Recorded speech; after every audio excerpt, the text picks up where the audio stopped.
ધોરણ 6 વિષય સામાજિક વિજ્ઞાન પ્રકરણ 11 ભૂમિના સ્વરૂપો। ખીણ પર્વતની હલમાલા વચ્ચે નીચાવાળા ભાગને ખીણ કહે છે। તેણે બાજુથી ભૂમિથી ઘેરાયેલો હોય તેને આખાત કહે છે। ડાબુ જે ભાગ ચારે બાજુ જળ વિસ્તારમાં ઘેરાયેલો હોય તેને ડાબુ કહે છે। બે જળ વિસ્તારને અલગ કરતી સાંકડી ભૂમિ પટ્ટીને સહયોગી ભૂમિ કહે છે। ઉપસાગર મહાસાગરને જળ ભાગને આંશિક ભાગ એટલે ઉપસાગર કહેવામાં આવે છે। જે ભૂમિ ભાગના 3 બાજુ સમુદ્ર અને 1 બાજુ જમીન વિસ્તાર જોડાયેલો હોય તેને દ્વીપકલ્પ કહે છે।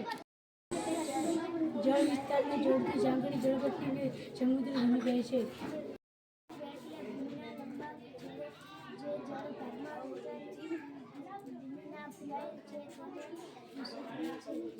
પર્વત મૂળ બીજ બળોને લીધે બે ભૂમિસ્તરો પર ખેંચાણ બળ લાગે છે ત્યારે તેમાં તિરાડ કે ફાટ પડે છે। આથી આજુબાજુનો ભાગ બેસી જાય છે, વચ્ચેનો ભાગ સ્થિર રહે તો તેને ખંડ પર્વત કહે છે।